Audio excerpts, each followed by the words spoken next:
I met Arian when I was 19. He was the kind of friend everyone said I was lucky to have, reliable, calm, thoughtful. We met in college during a literature class. I was late, out of breath, and he offered his notes without hesitation. Over time, we started hanging out more, from group projects to weekend coffees. There was never a moment where I had to question his intentions or feel uncomfortable. He was just safe. As years passed, we stayed close. We talked regularly even after college, checking in about careers, family, life struggles. When I got married to Rohan, Arian was there, smiling in the front row. He gave a speech about how love should feel like coming home. I remember laughing. Rohan liked Arian too, at least initially. He called him my emotional first responder, half-jokingly. But Arian never crossed boundaries, not then. Marriage wasn't what I imagined. Rohan traveled a lot. His work demanded odd hours and unpredictable flights. He'd miss anniversaries, birthdays, even when I was hospitalized once for appendicitis. Arian had picked me up and stayed the night at the hospital while Rohan sent apologies over email. I remember feeling numb, not angry. I told myself it was just how life worked. Marriage wasn't perfect. Arian became part of the routine. He'd bring groceries if I was sick, help me with car repairs, offer to pick up my son from school when I was stuck at work. We talked about everything. My fears of being a bad mother, the stress at my job, how sometimes I felt invisible in my own home. He never tried to fix me. He just listened. I'd sometimes forget he wasn't my husband, that he didn't have an obligation to care. One evening, we were laughing over some silly story I told about my college days.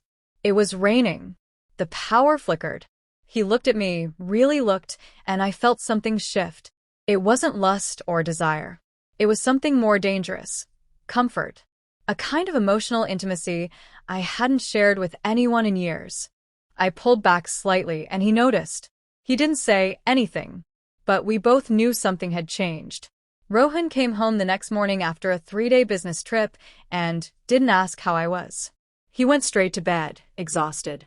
I stood in the doorway and watched him sleep. I didn't feel resentment, just a hollow realization that I hadn't missed him the way I should have.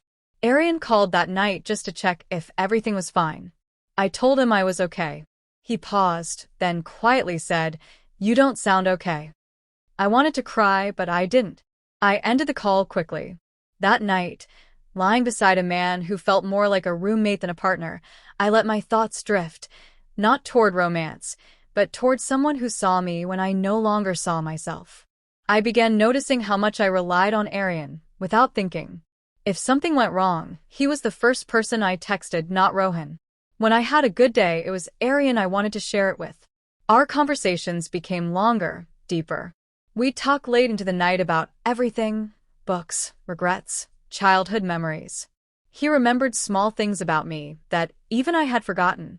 I told myself it was just friendship, but deep down I knew it was more. There was a day when I broke down. I had an argument with Rohan.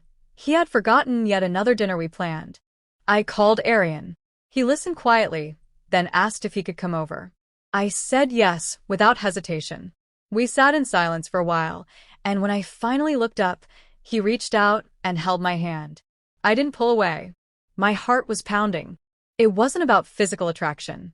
It was about finally feeling seen, heard, understood. After he left, I couldn't sleep. I kept replaying that moment in my mind, the way his hand had felt, the way he looked at me with something that felt dangerously close to love. I felt guilt creeping in, but it was muffled by something stronger: longing. I told myself I needed to set boundaries. I started avoiding his calls, replying late to his messages. I thought distance would fix things. But I missed him. Missed the ease of talking, the lack of judgment, the simple warmth he brought into my life. Rohan and I barely spoke outside of logistics. Our connection felt mechanical, discussing bills, scheduling school drop-offs, managing our shared space like polite strangers. One afternoon, Arian showed up unexpectedly. He said he was in the area and brought my favorite coffee. I almost asked him to leave, but I didn't. Instead, I invited him in. We sat close. I talked. He listened. There was no need to pretend with him. He told me he had feelings for me. He said he'd been fighting them, hoping they'd go away. They hadn't. I was quiet for a long time. Then I told him I felt the same. No dramatic declarations, no promises. Just honesty. I should have been horrified, but I wasn't. I felt relief. We didn't kiss. We didn't touch.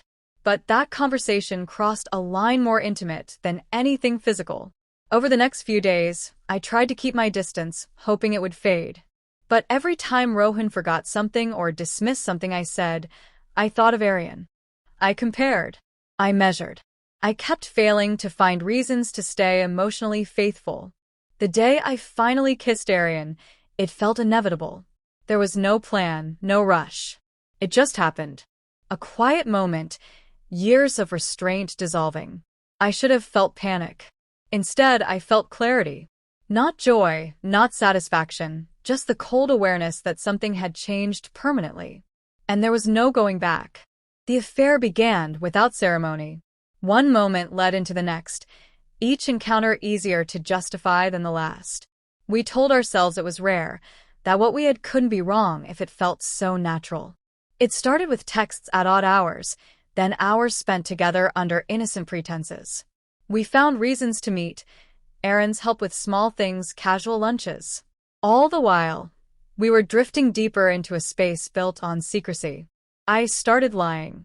Small ones at first. Saying I was going to the store, meeting an old friend, working late. Rohan didn't question much. He had stopped paying attention. I told myself that if he noticed, maybe I'd stop. But he didn't. My guilt didn't surface the way I expected. Instead, I felt alive for the first time in years. I felt chosen, desired, and real again. Aryan and I tried to keep boundaries at first. We told ourselves we wouldn't sleep together. That emotional intimacy was enough. But that line blurred too. Once crossed, it became easier to keep crossing. We spent entire afternoons hidden in hotel rooms, locked in a world that didn't exist outside four walls. We laughed, we cried, we made plans we knew we couldn't follow through on. I told myself I could manage both lives. That as long as I kept things separate, no one would get hurt. But I was wrong. I became careless. My phone buzzed with messages I forgot to hide. I started slipping up. Wrong names in conversations. Wearing perfume only Aryan liked. Smiling at nothing while staring at my screen. Rohan asked me once if something was going on. I said no. Too quickly. He didn't push. Aryan started wanting more. He asked what I wanted long-term. If I was happy pretending, if I saw a future where we could be open. I didn't know how to answer. I didn't want to hurt anyone. I didn't want to destroy my marriage. But I didn't want to give him up either. He said he couldn't keep being someone's secret forever. That it was breaking him. I said I needed time. In truth, I was scared. I was living two lives, both incomplete. At night, I lay next to my husband, trying to feel something. Anger, love, disgust. But there was nothing. Just silence and a growing sense of dread. Then one day, Rohan found a message. A single thread of words I had forgotten to delete. He didn't scream. He didn't accuse. He just looked at me like I was someone he didn't recognize. I froze. There was no excuse, no defense strong enough to hide behind. I tried to explain, but the truth hung in the air like smoke. He asked if I loved Aryan. I said I didn't know. It was the only honest answer I had left. He walked out of the room. I didn't follow. The affair had collapsed into reality. And there was nothing romantic about it anymore. After Rohan found the message, everything unraveled quickly. He didn't shout or demand explanations. He became quiet, distant, measured. That silence hurt more than anything he could have said. He packed a small bag the next day and moved into the guest room. For the first time in our marriage, I truly saw what it meant to be alone, even with someone just down the hall. I told Aryan what had happened. He was sympathetic, but I sensed something had shifted in him too. He no longer looked at me with the same sense of wonder. There was guilt in his eyes, or maybe regret. He said he cared for me, but he didn't want to be the reason a family broke apart. I told him he already was, and so was I. We both were. He didn't respond. The messages slowed. The calls stopped. I waited a few days before asking him to meet. He said it wasn't a good idea. Just like that, the intensity we had built over months collapsed into distance. He wasn't cruel. He didn't ghost me. He simply let go. And I couldn't blame him. At home, Rohan and I lived like polite strangers. We discussed practical things, finances, our son's schedule, the house. But there were no glances, no touches, no effort to bridge the silence. He didn't ask where I went or who I spoke to. That kind of indifference cut deeper than anger. I thought I would feel free without Arian. I thought maybe it was a second chance to rebuild something real. But I realized I didn't know how to go back. I had torn something apart inside myself that couldn't be patched with apologies or time. Friends noticed. Some stopped inviting me places. Others asked vague questions with heavy silences behind them. I kept my answers short. I wasn't looking for sympathy. I wasn't the victim here. I had made my choices. I'd betrayed someone who trusted me and hurt someone who loved me. There was no version of the story where I came out innocent. Nights were the hardest. I'd lie awake, thinking about every moment that led me here. Not just the affair, but the years of emotional drift. The ways I had stopped showing up in my own life. I didn't cheat because I was in love. I cheated because I was lost.